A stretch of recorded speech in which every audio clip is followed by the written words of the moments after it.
E hoje eu estou com uma pessoa que conecta realmente com a gente.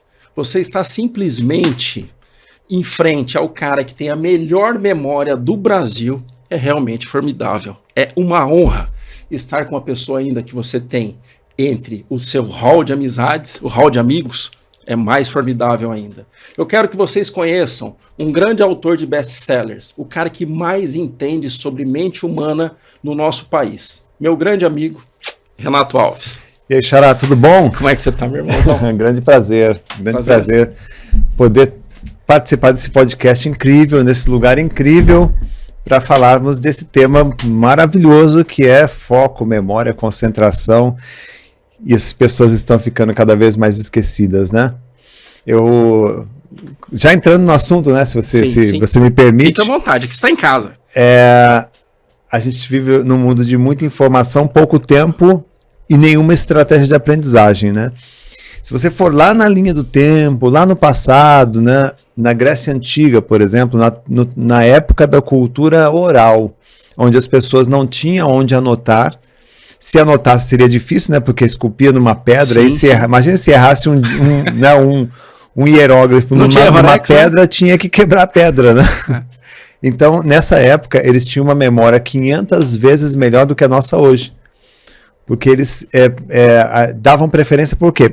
Para tentar memorizar o conteúdo. Sim. E aí escreviam pouco. Tanto é que o que se encontra hoje é muito pouca coisa perto do conhecimento que se tinha naquela época. E hoje a gente vive num mundo totalmente inverso. Nós delegamos tudo para memórias artificiais e acabamos o quê? Sendo penalizados com esquecimentos que podem levar a prejuízo material, prejuízo financeiro. Quer dizer, quando a pessoa esquece por exemplo, já vi gente esquecer celular. Posso falar uma coisa? Carteira, a gente não tem formalidade. Aconteceu comigo no aeroporto de Congonhas, sábado agora. Eu desci da Bahia, eu posei, fui lá, comi um lanche. Aí o meu celular, hoje tem tudo, né? Hoje, enfim, carteira, tudo, etc. A hora que eu fui descer a escada rolante, faltavam uns 20 minutos para pegar o voo. A hora que eu fui descer, eu bati a mão num bolso, bati a mão no outro, meu celular estava na minha mão. Eu fui subir a escada rolante. Xará do céu, tomei um tombaço. Me ajudaram lá, enfim, mas o que é? Falta de atenção. Falta de atenção. Completamente. Exatamente. Então, quando a gente começa a usar, por exemplo, a calculadora, a gente terceirizou nossa função lógico-matemática, nosso raciocínio, né? Quando a gente começa a usar a facilidade do gravador de voz, né? Você vai numa palestra, você fotografa um slide, numa sala de aula você fotografa a lousa, você começa a gravar e registrar tudo, você terceiriza a tua memória. Sim. E agora, com o advento da inteligência artificial, você não precisa mais pensar, porque ela pensa por você e ela toma decisões por você. Então, estamos terceirizando o pensamento. O que vai sobrar do ser humano, né, daqui a alguns anos? Então, a gente está indo por um caminho que é prazeroso, que é confortável, que é interessante, que é curioso e inovador, só que nós não estamos olhando para o impacto disso a médio e longo prazo. Aliás, eu até colocaria uma correção, que não é nem médio prazo, a curtíssimo prazo. Presente. Momento presente. Hoje você já vê as pessoas que estão se acostumando com a IA, e eu já fiz vários testes, eu estudo IA desde 2001, Legal. Né, então já faz para lá de 20 anos. A IA ela vai tornar as pessoas mais preguiçosas. A preguiça mental que nós já temos hoje, ela será potencializada e chegaremos a um ponto em que, como humanos, nós não tomaremos as nossas decisões mais. Vai depender por conta própria. Uma pergunta para IA. A gente vai colocar essa decisão nas mãos de uma inteligência artificial que, por trás dela, existe um programador. E o programador tem seus interesses. Sim. Então, quem é que diz que esse programador não pode criar um algoritmo que você está procurando, por exemplo, um supermercado próximo do local onde você está, ele vai indicar um supermercado que está pagando, né, patrocinador. Então, eu acho que fica um mundo estranho que nós temos aí pelo futuro. E é muito interessante, porque enquanto você estava falando, eu fico rememorando, né, porque só a gente está trazendo para uma situação na década de 60, de 70, etc. Poxa, eu lembro do meu pai, era tudo anotação, ou se não, realmente eram contas de cabeça. né? Toda a parte matemática, mesmo tendo, muitas vezes, as pessoas tendo concluído somente até a quarta série, que era de costume, Exato. todo mundo tinha uma memória fenomenal. E você, só para poder mudar um pouquinho, algo assim que me surgiu de curiosidade, você acredita que a própria alimentação também, hoje, essa alimentação de fast food, essa alimentação moderna, tem a ver também com essa falta de memória? O que você fala sobre isso? Não, a alimentação ela não influencia. O que influencia na qualidade da... Assim, vamos lá, por partes. Tá. A alimentação ela tem uma relação com a nossa falta de atenção, né, ou o nosso foco completo. Então, a maneira como você se alimenta, aquilo que você come. Se eu, por exemplo, tenho que encarar uma tarde de estudos e eu faço como uma feijoada no almoço, por exemplo, fatalmente eu não vou ter concentração. Aí vai me dar sono, porque o meu processo digestivo será muito mais lento, vai consumir muito mais energia, muito mais sangue, e esse sangue é o sangue que poderia estar potencializando a sua concentração, seu cérebro, tá? Então a alimentação ela pode ajudar, mas não é determinante. O que determina a qualidade da nossa memória tem mais a ver com motivação e interesse. Porque mesmo você passando mal, por ter comido alguma coisa que não te fez bem, se você estiver interessado em alguma coisa, você vai aprender, né? Entendi. Agora, se eu não tenho interesse e motivação, a gente acaba muitas vezes sendo de novo penalizados. Pega como exemplo estudantes, quando precisa ler um livro. Não é que a gente não tenha memória para ler um livro, nós temos. Só que ele já diz assim, pô, mas tem que ler um livro? Quantas páginas tem? Tem desenho? Tem um resuminho na internet, né? Tem um resuminho no chat GPT. Quer dizer, ele vai por esse caminho que é o mais fácil. E a gente sabe que na vida nem sempre o melhor caminho é o caminho mais fácil, mas é aquele caminho que traz alguns obstáculos para você superar. Sim. Mesmo que sejam pequenos obstáculos, que vai te dar mais disciplina, mais concentração, vai fazer você errar e cair, e você vai ter persistência de levantar e tentar de novo. Né? É isso que faz com que uma pessoa cresça. Ninguém cresce na facilidade. A facilidade, historicamente, tempos fáceis criam homens fracos, né? E Sim. tempos difíceis acabam criando homens fortes. E assim assim caminha a humanidade, né? Interessantíssimo, cara. Você teve vários insights aqui, principalmente quanto ao conhecimento pronto, né? Se já era difícil, vamos colocar na nossa época, né? A gente tem mais ou menos a mesma idade. Eu devo ser um pouquinho, uns 20 anos mais novo só. Mas eu digo o seguinte, é que nós tínhamos realmente na escola aqueles professores que faziam a gente relativizar as coisas, né? Ver se era verdade mesmo ou não. E aí você falou sobre o chat GPT. O Google mesmo, todo mundo, o que o Google fala Dr. Google, né? O que Isso. o Google coloca lá já é considerado como verdade, né? E Sim. não é bem assim, né? Exato. Uma vez eu estava na escola, eu tinha muita dificuldade quando eu era criança e depois na adolescência de estudar, né? Eu me achava burro, me achava incapaz, o inglês mesmo, e ver como que o ambiente influencia, né?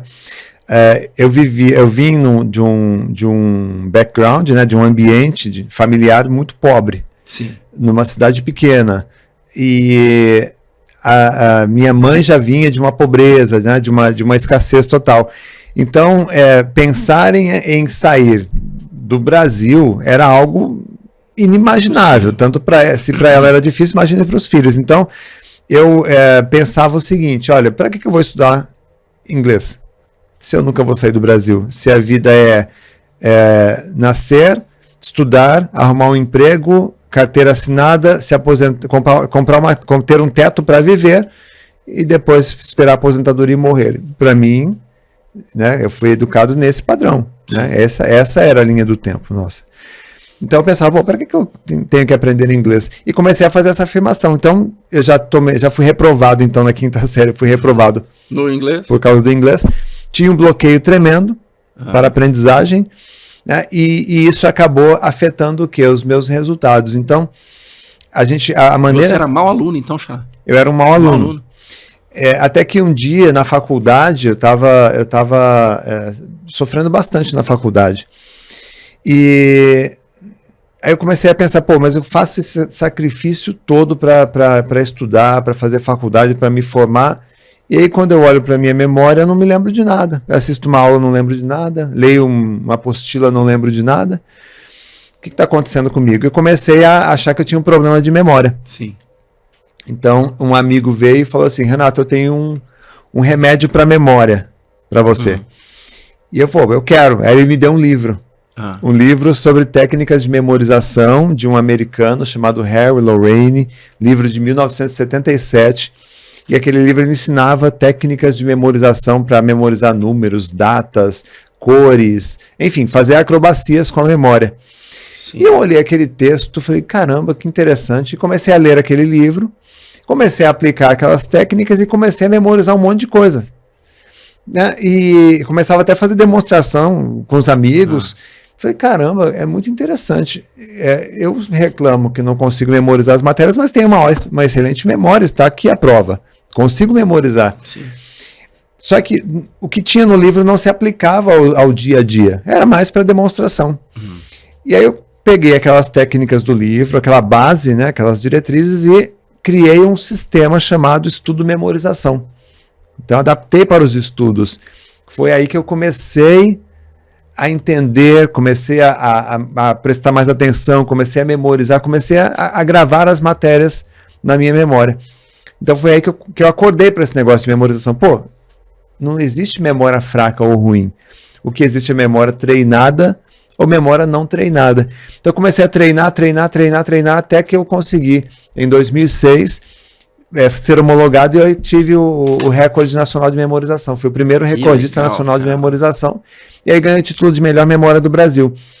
Porque eu nasci com boa memória? Não. Eu treinei a memória que a gente já tem.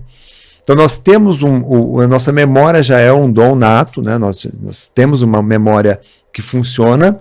Sim. Só que você tem um poder inato aí, um poder adormecido dentro de você que nós não utilizamos. Eu aprendi a utilizar esse poder.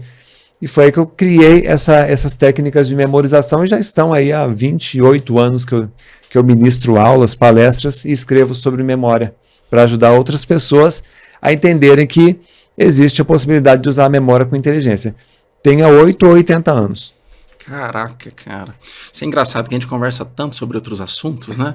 E a parte técnica tua geralmente passa, e a minha técnica também passa, né? A gente conversa sobre outros assuntos, mas está sendo um grande prazer, muito enriquecedor o que você está dizendo. E aí eu queria entender um pouquinho o quê?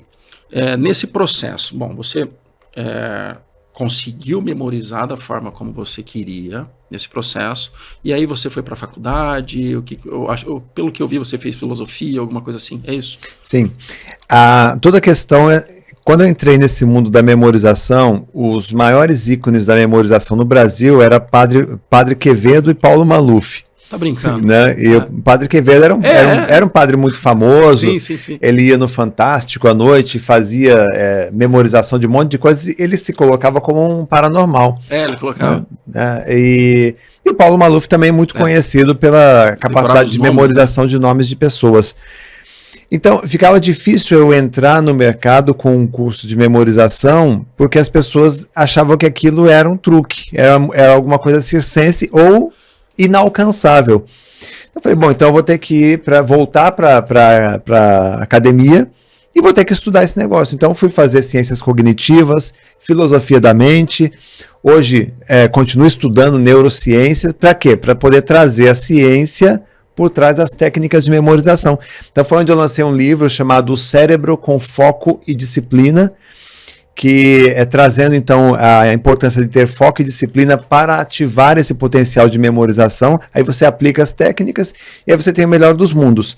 Você pega um livro, você entra num estado de concentração, você foca naquilo que você precisa, faz a leitura, o aprendizado, abastece a sua memória.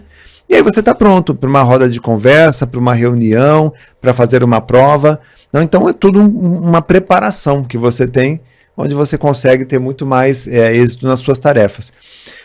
Uma pessoa esquecida, ela não passa credibilidade. Com certeza. Uma pessoa distraída não passa credibilidade. Quem é que confia num advogado que esquece a data de um processo, de uma audiência, o número do processo. Quem é que confia num empresário, num vendedor que esquece de retornar para o cliente? Né? Eu tive agora um exemplo. Eu mandei uma mensagem para a concessionária onde eu comprei meu carro. Há 2 meses atrás eu mandei a mensagem.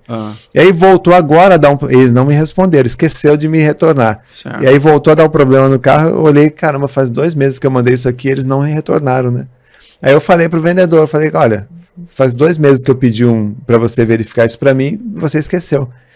Então, veja, quanto se perde hoje no mundo dos negócios Sim. por causa de distrações, esquecimentos, né? Eu já tive, por exemplo, um empresário que por causa de um esquecimento, de um detalhe de um contrato, ele teve um prejuízo de 45 milhões de reais. Caraca. Por um esquecimento. Então, se você olhar no teu histórico das empresas, você vai perceber que a maioria dos problemas que ocorrem numa empresa, se você pegar uma lupa, for lá e olhar a origem do problema, você vai ver que ali tem ou distração, ou esquecimento, ou preguiça mental. A maioria dos problemas que ocorrem tem como pano de fundo um desses 3 pontos aqui. E nós falamos aqui para muitos corretores de imóveis, né, que é o nicho que nós estamos ali, principalmente nessa região nossa, BC e Brava, e eu percebo o seguinte, profissionais que se destacam, eles usam aquela memória que você falou. Não são aqueles que, lógico, não pode generalizar, mas tem pessoas que anotam tudo e depois só guardam, porque não conseguem guardar na memória, tem que ir atrás daqueles cadernos, Sim. aquelas anotações. Agora tem muitos profissionais que realmente guardam, sabem a rua, sabem o local, sabem a metragem, enfim. E como que é isso? É intrínseco do ser humano? Como é que funciona? Olha, se a gente entendesse que uma boa memória faz você ganhar dinheiro, né? As pessoas teriam mais cuidado nessa preparação. Então, se eu sei que eu vou atender um cliente, esse cliente é o seu Antônio, Sim. Né? Então eu já faço um estudo do seu Antônio, eu posso entrar na rede social dele, se existir, entro na rede social, vejo seus gostos, suas preferências, o tipo de vinho que ele... Né? Então tem uma foto ali de uma garrafa de vinho, então eu vou analisar, vou memorizar o nome daquele vinho, eu vejo que ele gosta de um determinado restaurante, eu memorizo o nome do restaurante, o nome dele, o nome da esposa dele, eu faço todo um estudo desse cliente, memorizo essas informações para ficar de uma forma bem natural e quando eu vou atender, começa que eu já memorizei o nome dele. Né? É terrível, né? Começa pelo nome. Nome né? Errar o nome é para acabar. É para perder negócio. né? Perder negócio. E aí eu vou fazer um atendimento com muito mais qualidade, lembrando de detalhes importantes sobre esse meu cliente. E é duro quando o vendedor, o corretor, ele é o médico, ele é um desmemoriado, né? Porque tem clientes que ficam absolutamente ressentidos. Imagina, eu estou aqui com você, já comprei com você, e aí de repente você vem e não lembra do meu nome, eu percebo que você não lembrou do meu nome. Então o cliente, ele fica... Tem cliente que não liga, mas muitos ficam absolutamente chateados. Pô, ele não lembrou nem de mim. Né? Quem eu sou dentro da cabeça dele, né? Sou mais um número. Né? Então tem esse problema, o esquecimento, a distração, a falta de memória, ela causa prejuízos financeiros, temporais, né? Perda de tempo, né? E também moral, prejuízo moral. Você esquecer o nome de um cliente, você esquecer de retornar um telefonema, você esquecer de... E dá um bônus, então, que não está nada combinado, mas dá um bônus aí, ensina como é que faz para não esquecer o nome do cliente, pelo menos, para esses corretores. Pois é, vamos imaginar aqui que eu estou conhecendo o seu Luiz. Né? O que eu tenho que fazer? Primeira coisa, eu escutei o nome do Luiz, eu vou repetir. Olá, seu Luiz, tudo bem? Eu posso fazer um joguinho cognitivo. Tá? Porque o nosso cérebro ele tem que ser estimulado para produzir um novo conhecimento, certo? Então, tudo bem, senhor Luiz? É Luiz com S ou com Z? Quando eu jogo essa pergunta, automaticamente eu abro um campo no meu cérebro para receber uma nova informação. O meu Luiz é com Z. Oh, legal, Luiz com Z, parabéns. Pronto, eu já registrei essa informação automaticamente, mas eu posso criar ainda outros gatilhos de reforço. Eu posso, por exemplo, durante aquele contato com ele, repetir o nome dele umas 6 vezes. Seu Luiz, me acompanhe, por favor. Seu Luiz, o senhor aceita um cafezinho? Açúcar ou adoçante, seu Luiz? né? De uma forma natural, para não passar também algo forçado. E aí eu posso também criar no rosto da pessoa uma pista que me lembre do nome dele. Exemplo, o seu Luiz, digamos que ele é careca e quando bate a luz, né? Então, Luiz. Legal. Então ele tem os olhos claros, e aí a luz nos olhos claros, Luiz. Legal. Ou sei lá, ele tem uma cicatriz no rosto que forma uma letra L. Enfim, você tem que olhar no rosto da pessoa e trazer um gatilho de memória, uma informação no rosto que ajude a lembrar o nome dessa pessoa. E aí quando você encontra ele na rua, daí uma semana, opa, esse sujeito, aquela cicatriz parece letra L, é Luiz. Legal.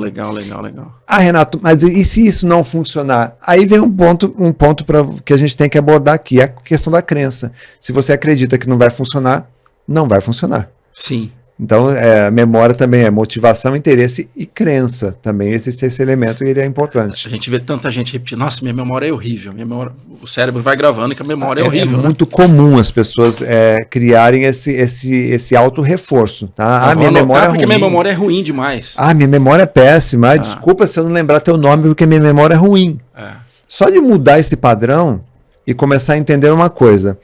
Todos os dias, quando a pessoa abre os olhos, uma pessoa comum, ela registra pela visão 864 mil imagens. Pela audição, 400 mil sons. Olfato, paladar e tato juntos, eu coloquei isso no meu livro, Cérebro com Foco e Disciplina. Olfato, paladar e tato juntos são mais de 1 milhão de sabores, odores e outras sensações. Ou seja, todos os dias, quer você queira, quer não, um dia normal, você vai registrar algo em torno de 2 milhões de informações. E aí você esquece a chave lá no teu quarto e tem que subir a escada para pegar a chave. Você diz assim, minha memória está horrível. E aí você vai reforçando. E quanto mais você reforça esse padrão, menos a tua memória vai te entregar de performance. Ou seja, você vai esquecer cada vez mais coisa, até o dia que você esquecer algo tão grave, tão sério, que você vai pirar. Sim. Exemplo. Já houve em Balneário Camboriú recente um caso de uma pessoa que esqueceu um pet dentro de um carro, debaixo de um sol escaldante, o pet já estava quase morrendo, aí alguém percebeu, vieram, chamaram o bombeiro, quebraram o vidro do carro, e a dona levou um tremendo de um processo. Sim. Né? Um processo poderia ir presa por causa disso. O animal não morreu, mas também temos, se você der um Google, você vai ver crianças várias, né? Que foram a óbito dentro do carro por esquecimento dos pais. Terrível. Teve um caso em São Paulo, a criança dormiu, o pai tinha que levar na escola, e a criança estava atrás, dormiu, ele nem se ligou, né? E aí foi para o trabalho, deixou o carro no sol, e quando chegou a criança estava morta. Então, veja onde um esquecimento, uma distração pode levar. Terrível. Né? Muito legal. Você fez agora mais insights ainda, porque lembrando, caraca, eu já esqueci muita coisa. E você? Me fala uma coisa. No teu início de carreira, alguma coisa, chegou algum momento que você estava numa palestra e você esqueceu, deu um branco, alguma coisa assim? E o que a gente pode fazer para que não tenha esses brancos? Eu, de vez em quando, eu perguntei justamente da alimentação, porque pode ser que seja até alguma crença minha realmente, né? Que eu falo, poxa, eu acho que não me alimentei bem, por isso que deu esse lapso de memória, alguma coisa assim. Tem alguma coisa a ver? Não? Sim.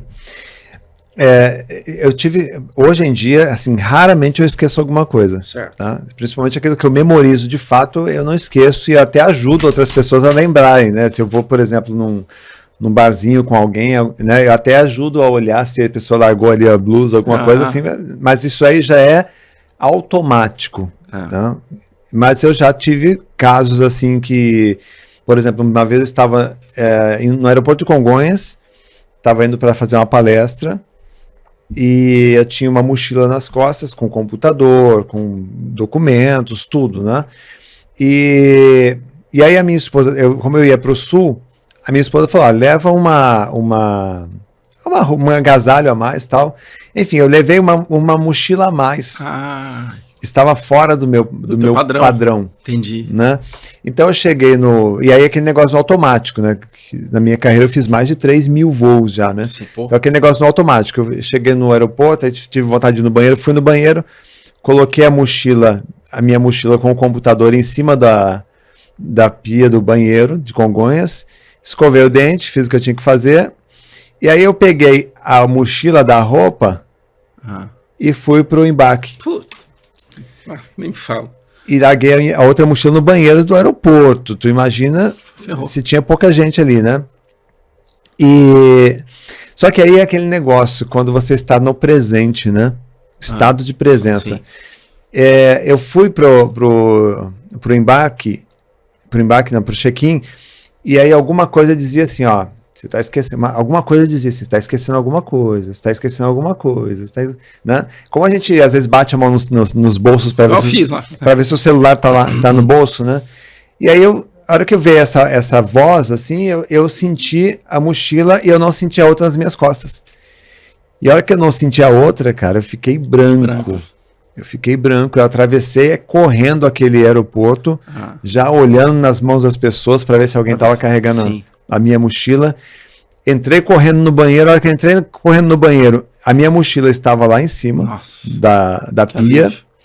Tinha o zelador do banheiro, estava encostado na pia do lado da minha mochila. E eu falei assim, a minha mochila. Aí ele, é sua? Eu falei, sim, é minha. E tinha uma cabine fechada que tinha acho que uma pessoa usando o banheiro. Ele falou, não, eu estava aqui esperando, achando que é da pessoa que está ali usando o banheiro. Não ia levar pro... Eu falei, não, é minha. Putz. Né? E aí eu tinha acho que R$50, que já na época era uma boa gorjeta, né? E aí eu agradeci o homem, porque... E esse foi um esquecimento, quer dizer, o cara da memorização já esqueceu, já esqueci. Lógico, que legal. E ia ser apoteótico, né? Porque eu ia viajar para uma palestra sem nada. Né? Não.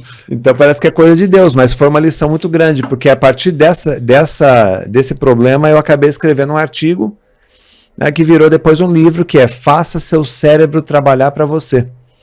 Ou seja, o nosso cérebro ele está trabalhando no inconsciente, trabalhando ali em segundo plano e nos ajudando em uma série de funções.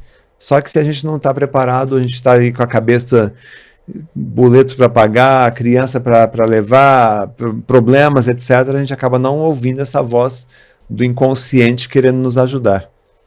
E você falou uma coisa que eu achei muito interessante e que a gente tenta viver cada vez mais, que é o presente, né? A presença. Não adianta você, que nem eu estou aqui contigo, e eu ficar pensando o que vai acontecer depois e não estou conectado em ti, no teu, em você. Tem muita gente que eu vejo que está conversando e está pensando em outra coisa, ou não está... Não sei, não tem essa conexão. Você percebe isso também? O mundo está tão... eu acho que são uma quantidade tão grande de informações. Eu não sei se você tem algum estudo que você se lembre. Vamos supor, há 50, 60 anos atrás, qual era a quantidade de informações? E hoje, qual que é a quantidade de informações? Eu não sei. Eu vou dar um exemplo para você. Em 2010, foi feito um estudo que mostrava que nós olhávamos, em 2010, 35 vezes por dia na tela de um celular. 35 vezes por dia. Era alta. Sim. Era considerado uma... Em 2010. 2010. Hoje, o estudo mais recente que nós temos atualmente, ele fala que nós olhamos 230 vezes por dia para a tela de um celular. Caraca. Ou seja, a gente está praticamente o dia inteiro processando algum tipo de informação. Mesmo nos seus momentos que você, sei lá, você vai no banheiro, você leva o seu celular para jogar um joguinho, para ver alguma notícia, o nosso cérebro ele não para de processar. A gente não está dando esse tempo de olhar para o vazio, de deixar as informações acomodarem, ou pelo menos de deixar o teu inconsciente, esse cérebro trabalhando por você, esse inconsciente, te ajudar em alguns insights, porque você está o tempo todo ocupando ele com algum tipo de atividade. E aí, fatalmente, você acaba tendo algum tipo de problema por conta disso. Esquecer alguma coisa, se distrai com outra coisa e muitas vezes vem o grande prejuízo, né? E a meditação é uma limpeza cerebral, você considera? Sim, a meditação, a meditação ela ajuda você... Aliás, vamos colocar melhor essa história de meditação, né? Coloquei. Existe o relaxamento... E a meditação. Muitas pessoas fazem relaxamento achando que estão meditando. Tá? Vamos ver se eu relaxo ou se eu medito. Vamos ver, Xana. Relaxamento. Relaxamento é o prato de entrada. né? Então você deita, você começa a criar comandos para o teu corpo. Olha, relaxa os pés, relaxa as pernas, relaxa o quadril, relaxa o tórax, os braços, a cabeça, a nuca, os olhos, a língua. Você vai relaxando todo o seu corpo, trabalhando ao mesmo tempo a respiração e tornando o teu corpo cada vez mais leve, todos os músculos. Isso é relaxamento. Sim. Isso faz você dormir melhor, isso faz você mudar o seu estado mental. Okay. Então você sai de beta, que é esse que nós estamos agora, Sim. e você começa a entrar em alfa. Certo. Quando você entra em alfa, você começa a perceber que a tua mente, ela começa a lutar contra.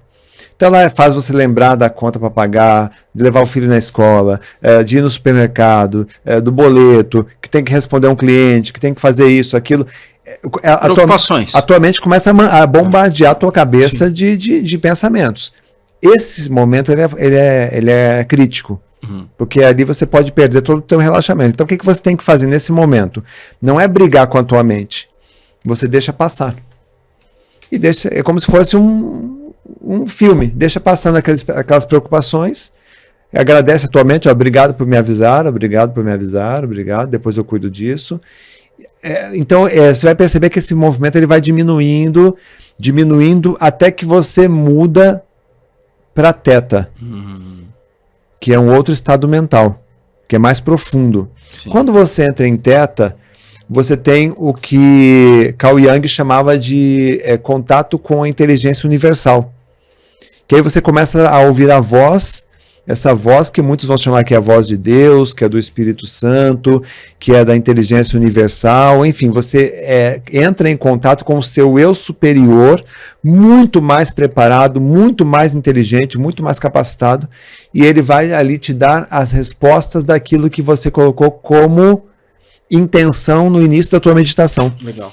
Então eu estou meditando com a intenção de encontrar a resposta para um dilema que eu estou sofrendo na minha vida. Entra em meditação, e aí lá quando você atinge esse estado mental em que a tua mente, e você percebe isso, e Renato, infelizmente muitas pessoas vão nascer, viver e morrer sem nunca ter experimentado isso. Mas você entra nesse nirvana todo, né, nesse estado mental de profundidade de conexão com o seu eu superior, e ali você encontra respostas que você fala assim, olha, isso aqui deve ser do Espírito Santo. Isso aqui deve ser de Deus. E muitas vezes é só o seu eu superior que está ali te dando insights e dando a resposta que você precisa. Então essa é a diferença de relaxar e meditar. É a minha meditação. A maioria entra num estado de relaxamento. E tá ok, excelente para a saúde. Mas o estado meditativo do budista, né, do yogi, nessas pessoas que se dedicam a isso, de fato, é difícil de atingir, mas é possível, né? Tem que ter muita persistência, mas é possível. Certo. Tem que praticar todos os dias. Eu gosto muito, na verdade eu tenho uma agenda, você deve ter também uma agenda que você deve seguir, né? Eu não sei se você memoriza. Não tem. Eu tenho uma agenda num direcionamento, né? Eu acho que isso daí serve para mim, não sei se está certo também, mas para eu não perder, eu pego, vamos supor, o que eu tenho que fazer na noite anterior, eu já preparo a agenda. E aí, de manhã, eu cumpro aquela agenda à risca. Sim, esse é o checklist. E aí, na hora do almoço, eu dou uma olhada na parte da tarde, que tem um checklist. Agora, a questão de meditação, eu gosto muito de meditar a hora que eu acordo. Eu acordar mais devagar, sem acordar com aquela pressa que tinha antigamente, sabe? Sim. Eu não sei quem que falou, já esqueci, ó, não, lembrei quem que foi o Marçal, que ele falou que nós temos que dormir rapidamente, desligar igual um computador, igual fecha um notebook, e acordar igual ele liga também, mais devagar, mais calmo. Isso me fez uma melhoria muito grande, da minha vida. Toda vez que você acorda pela manhã, você tem um reinício, um restart. E a maneira como você acorda vai determinar como será o seu dia. Então, se você acorda já cansado, de uma noite mal dormida, ou dormiu pouco, né? Ou você já acorda brigando com outra pessoa. Então, nós temos que aproveitar alguns minutos antes mesmo de levantar da cama para programar como será o nosso dia. Como é que se faz a programação, Renato? É muito simples. Visualização. Você não precisa dizer uma única palavra. Você simplesmente olha as cenas, enxerga as cenas que você quer que aconteça. Você vai ter um encontro com o cliente, você vai fechar um negócio, visualiza ele assinando o contrato, visualiza você apertando a mão, visualiza ele gostando do apartamento que você foi mostrar. E você faz essas cenas, constrói essas cenas logo no início do dia. E aquilo já vai mexer com a tua energia, já vai sair com uma outra energia, e aí você começa o seu dia. Um outro ponto importante que muda nosso estado mental é o agradecimento. Né? E muitas pessoas esquecem de agradecer. Agradecer pelo trabalho, pela oportunidade de acordar mais um dia, enfim, você tem 1 milhão de coisas que você pode agradecer. E a gratidão ele é um comando para o nosso cérebro que eleva muito o nosso estado de ânimo, nosso estado de motivação, ajuda bastante. Aí colocar uma boa música que você gosta, uma música que deixa o seu astral legal, que não precisa ser necessariamente uma Ivete Sangalo. Lógico. Tem gente que gosta de uma música clássica, outros de uma sertaneja, outros de uma música mais suave, mas uma música que mexa com a tua energia para melhor.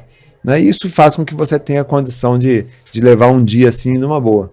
Eu vejo que é uma quantidade de vibrações, né? Tanto as vibrações musicais, as vibrações de quem você tem ao seu lado o dia todo. Faz muita diferença na carreira, em todos os aspectos. Saúde também, né? Sim. Você está fazendo o que você ama.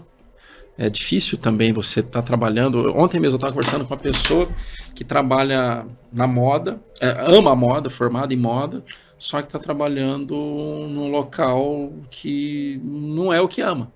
Fala, pô, começa a visualizar que você está voltando para a moda e o universo ele vai conspirar para que traga novas pessoas, novos ambientes, para que você consiga realmente realizar a sua vontade, né? Eu acho que não existe uma coisa que você ama fazer. Eu acho que falta amor próprio. Sim. Porque se eu preciso fazer alguma coisa, eu estou bem comigo mesmo, eu posso trabalhar aquilo da melhor forma possível. Olha, eu vou realizar esse trabalho, é o que eu tenho para hoje, e eu vou fazer da melhor forma possível.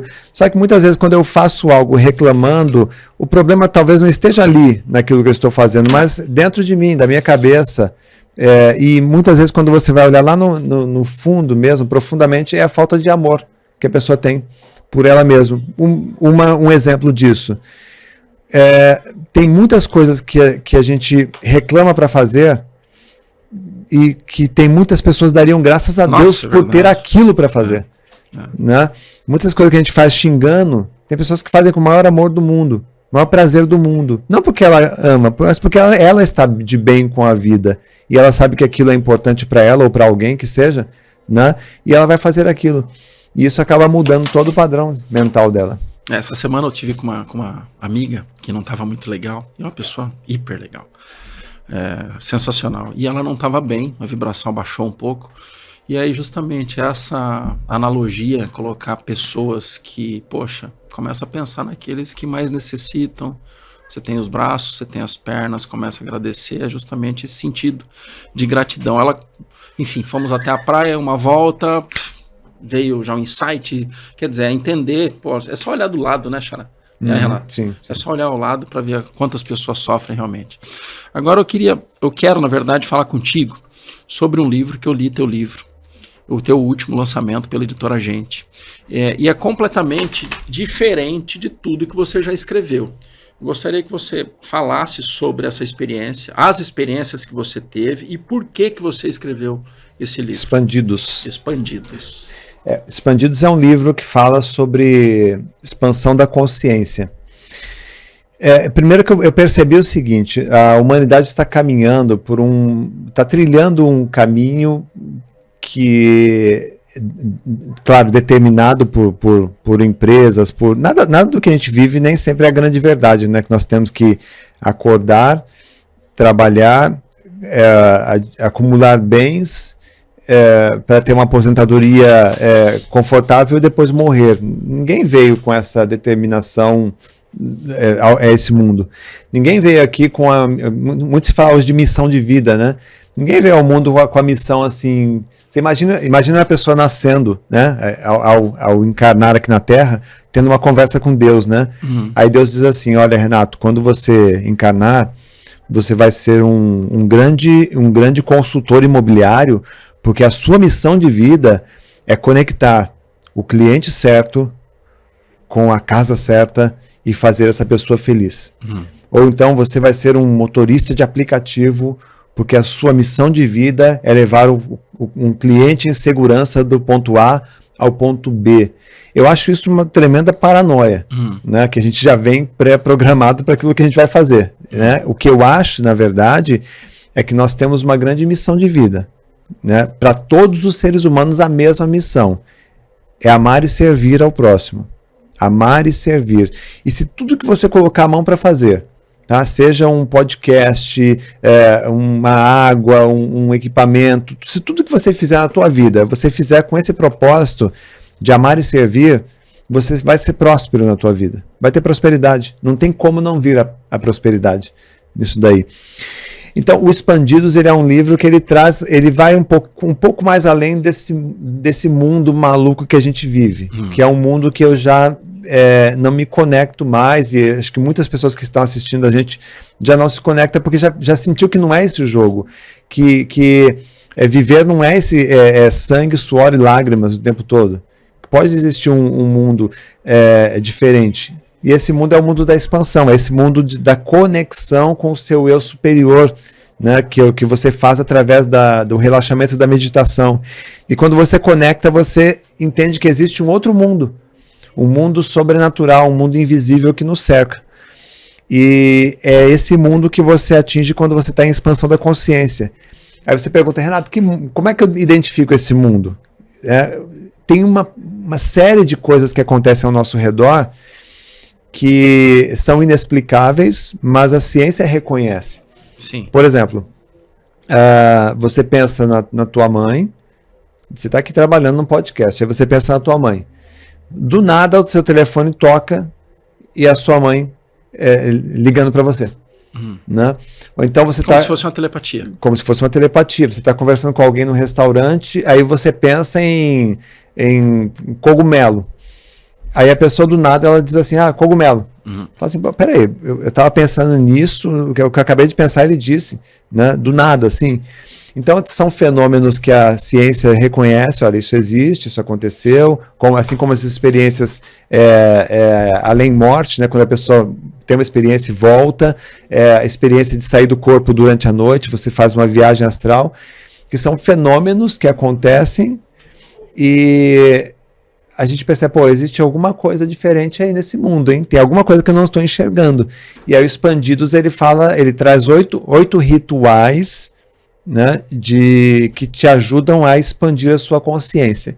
Rituais de conexão consigo mesmo, conexão com a natureza, conexão com o sol. Rituais que eu busquei lá estudando a história do Egito Antigo, né, que eu encontrei estudando a Bíblia. Rituais que você pode praticar na tua casa que ajudam você a expandir a tua consciência e começar a enxergar esse mundo maravilhoso que existe, oculto para a maioria das pessoas e que pode nos ajudar muito nessa missão, que é amar e servir. Que legal, cara. Você já me contou em conversas na sua casa, principalmente, aquela relação tua com o Egito. E eu achei fantástica. E no livro você expõe, como você bem falou agora. Será que você tem como colocar alguma experiência que você teve lá no Egito para a gente poder saber, para o pessoal saber um pouquinho como é que foi? O Egito, para mim, é uma conexão de infância. Tá? Eu não entrando em questões religiosas Sim. aqui, mas eu tenho uma conexão muito grande com o Egito desde criança, desde que eu tive a primeira oportunidade que eu vi uma enciclopédia na minha frente, ou que eu ia via recortes de jornais e de revistas, ou mesmo desenhos animados, qualquer coisa que aparecia do Egito, para mim era um imã, e me atraía. Né? E eu olhava, eu tinha uma enciclopédia na infância, e quando chegava ali na parte das pirâmides, da esfinge, eu ficava ali contemplando aquilo profundamente, como se estivesse sentindo saudade daquilo. Né? E um dia eu tenho uma... E aí depois que eu comecei a expandir mais, por isso que o livro chama Expandidos, né? Eu estava com a minha mãe na minha cidade, que é Tupã, na cidade onde eu morava, visitando a minha mãe. E aí, era umas 11 horas da noite, mais ou menos, eu eu falei, mãe, ela foi dormir, eu falei, eu vou ficar mais um pouquinho vendo televisão. E a hora que eu estava sozinho, estava muito presente. E aí vem esse ponto, né, Renato? O estado de presença. Você ali. É você entender o que está acontecendo naquele momento. Entendendo as mensagens ali, com a tua sinais. mente quieta, Sim. né? Ficar com a tua mente quietinha ali e tal. E aí alguma coisa me disse o seguinte, olha, procura algo do Egito. Do nada. Então eu comecei a sapear ali nos programas, até que eu coloquei lá na Netflix, os streamings, até achar alguma coisa do Egito. Eu achei um documentário de uma mulher chamada Dorothy, que lá no Egito é conhecida por On-Set. On é O-M-M, Set é S-E-T-I. On é a mãe e Set era um faraó do Egito. Um faraó chamado Set I, que era pai de Ramsés II, que foi o mais famoso faraó do Egito, né? Então, aí eu comecei a assistir esse documentário, bem legal esse documentário, que falava dessa mulher que tinha, quando era criança, aos 3 anos, ela caiu de uma escada, sofreu um acidente, bateu a cabeça e ficou desacordada. E aí os pais foram buscar ajuda, mas aí quando voltaram com o médico e tal, ela já estava ali sentadinha, brincando com os brinquedos dela. E aí, tá tudo bem. Só que não estava tudo bem. Naquele momento, já não era mais a criança. Era uma... vamos usar aqui o termo, era uma reencarnação. Ela trouxe outra vida passada incorporada. Então ela já não reconhecia nem os pais, nem a casa. E ela cresceu, então, nessa briga, né, com ela mesma e com a família, de já não reconhecer mais aquela família.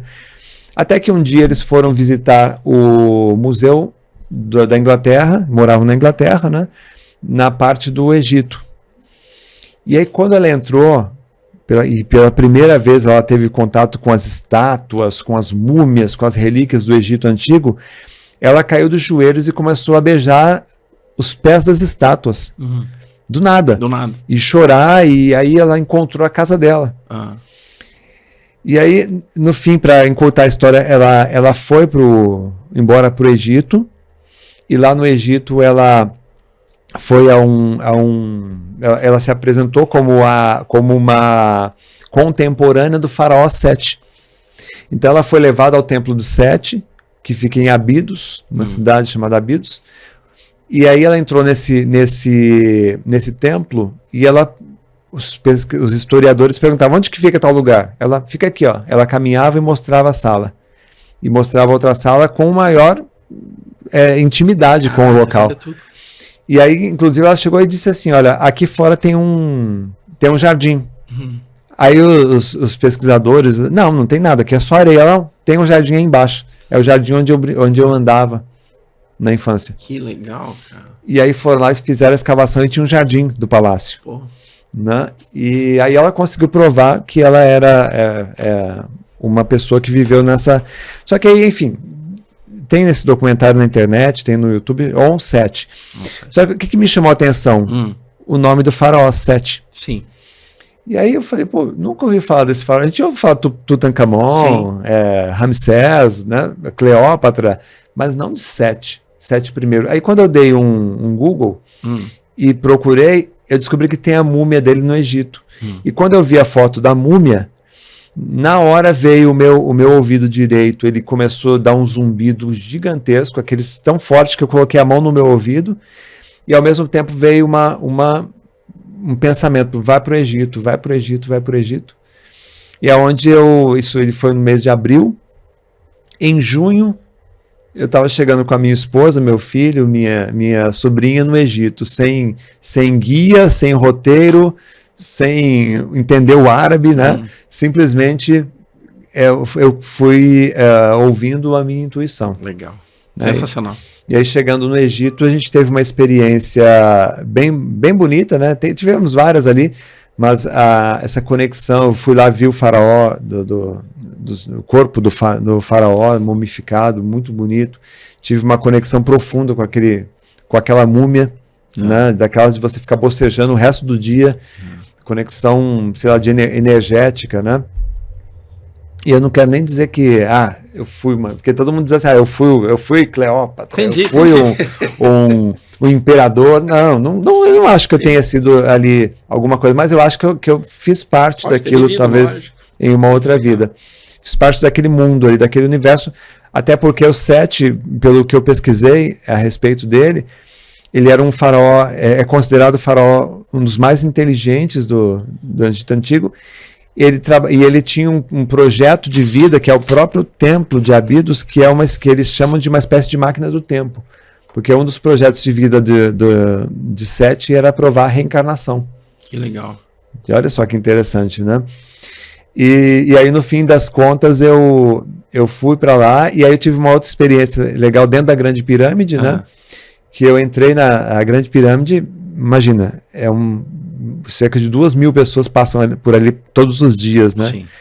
E aí eu entrei na pirâmide, fui até, você vai engatinhando ali, né? Você vai abaixado ali até a Câmara do Rei, né? E aí lá na Câmara do Rei, eu já tinha estudado bastante sobre o Egito antes de chegar lá, né? E aí eu coloquei a mão assim naquele sarcófago, né? Que é né? Que tem ali, só tem coloquei a mão ali nele, fechei os olhos e comecei a sentir a energia, né? Porque nunca foi enterrado ninguém ali, não existe nenhum registro de que a Grande Pirâmide foi um sarcófago. Embora tenha ali uma câmara e tenha ali uma caixa, né, de concreto, né? Onde ficaria alguém. E aí, mas eu tinha estudado que ali era uma espécie de máquina de energia, né? Uma máquina quântica, né? E aí eu coloquei a mão assim. Aí o guarda que estava ali, ele olhou para mim, ele esperou um outro casal de turistas que estava lá dentro sair, ele falou assim para mim, entra e medita. Né, falou em inglês, falou assim, entra e medita. Aí eu não acreditei, falei, esse cara não tá dando essa brecha para mim, né, entrar no sarcófago. Aí eu entrei, ele pediu o celular, falou, você não entra com o celular, ele segurou meu celular. Eu entrei, fiquei sentado olhando para a cara dele, ele falou assim, faz isso aqui, faz isso e medita. Aí eu deitei, ele foi até a passagem, que é uma passagem bem pequenininha, que você tem que entrar engatinhando, assim. É uma passagem assim, mais ou menos dessa altura, assim. Você entra engatinhando para entrar nessa câmara, né? E ele foi lá, ele pediu pro pessoal, falou stop para ninguém entrar, e ele me deixou ali uns 3 minutos meditando. Que legal. Dentro daquela câmara. Que emoção. Eu falei, cara, foi um privilégio, né? Ele foi com a minha cara, viu alguma coisa ali que ele provocou isso tudo, né? E aí eu fiquei ali, e aquilo, se você perguntar qual é a sensação, para mim é como se estivesse no micro-ondas. Sério. A energia e a vibração daquela deitado ali naquela, porque lá é uma cama de granito, né? Apontada estrategicamente ali pro centro da pirâmide. Eu deitei daquela forma ali, fechei os olhos e fiquei em silêncio ali. De tanta energia, você fala. De tanta energia. Que legal, cara. E lá dentro da pirâmide não é quente. Ao contrário, lá é fresco. Mas eu saí suado de lá. Pô. Né? De tanta energia mesmo. E saí do lado de fora assim. Eu ainda fiquei. Eu saí da câmara e comecei a chegar turistas. Só pra você ter ideia, a hora que eu saí, tinha pelo menos umas 60 pessoas para entrar, esperando lá fora. Pô. E aí eu saí, eu sentei... Então passa toda hora o tempo todo. Ele parou. Pausou tudo. Ele parou, só ficou eu ali dentro. Muito massa, né? Muito massa. Tanto é que eu tirei a foto depois lá sentadinho, só tinha eu, você vai ver que só tinha eu lá dentro. E aí do lado de fora eu ainda sentei ali, um pouquinho do lado, dentro da pirâmide, fiquei uns 20 minutos ainda lá né? Antes de sair da pirâmide, meio... Sem saber, falei, cara, que piração, né? Que legal. Essa experiência. Cara. Porque ir na pirâmide já é um privilégio para poucos. Sim, sim. Ir para o Egito. Ir na pirâmide... Entrar na câmara, meditar... Entrar na pirâmide mais difícil ainda. Agora, chegar lá dentro e o cara fala para você, deita aí e medita, mesmo que tenha sido por 3 minutos... Tá ótimo. Para mim, eu ganhei... Não tem nem que falar, ganhou. Ganhei a viagem. Valeu a né? viagem. Então, enfim, alguma coisa aconteceu ali. Eu acho que, se você me perguntar o que exatamente, eu acho que numa outra vida, talvez, eu tenha tido algum processo de iniciação. Né? Tinha o Olho de Horus, né? Era uma escola de iniciados do Egito, Então as crianças iam para lá e já começava desde criança, durante 21 anos, estudava para ser um iniciado nessa escola de sabedoria, né? Sim. Do Egito. Essa escola de mistérios, né? Que é a do olho de Horus. Então, acho que alguma coisa tem em relação a isso. Talvez eu tivesse sido um estudante, a Grande Pirâmide, eles falam que era a última etapa de uma escola de iniciação, então Sim. Eu acho que tem alguma coisa a ver nisso daí. Mas no livro Expandidos eu conto essas histórias. Bom, aí e outras. Para quem não leu o livro Expandidos, é uma baita de uma indicação, vale a pena mesmo, e não só o livro. É Renato Alves Oficial, o teu Instagram. RenatoAlves.real. Real, não é oficial. RenatoAlves.real vai estar aqui na legenda. É uma pena, porque nós temos um tempo limite, porque nossa, eu acho que nós passaríamos aqui, íamos adentrar à noite. Dá para viajar certo? bastante. E daí nós temos 2 assuntos que nós não tocamos, e a sugestão é o seguinte, é que você volte depois, muitos corretores, muitos profissionais da área imobiliária assistindo esse podcast, e depois você faça algo especial para todos eles, claro, na próxima oportunidade. E na próxima oportunidade, a gente vai ter aqui alguém que prometeu, que está sentadinha ali, porque não apareceu hoje, né? Ariane Alves. Na próxima você vai estar aqui, porque eu quero saber como que é estar casada com um cara que nunca esquece o que aconteceu. Isso daí deve ser terrível, né, Ari? Que lembra até então, do primeiro na dia. próxima nós vamos falar então um pouco mais sobre mercado imobiliário de BC e de Brava. Eu quero que você fale só um pouquinho, só para não ficar sem falar. E a Ari vai estar aqui com a gente. E quem sabe até o Miguelzinho vem também, pra gente poder dar risada em família. Vamos fazer um podcast em família, acho que vai ser legal. Ótimo. Fala um pouquinho sobre o mercado. Deixa uma mensagem sobre o mercado. Você vê uma pessoa que não tem experiência com investimento em ramo imobiliário acaba fazendo muito investimento ruim, né? Sim. E eu ganhei muito dinheiro durante esses anos e eu investi tudo numa cidade do interior de São Paulo, Tupã. Sim.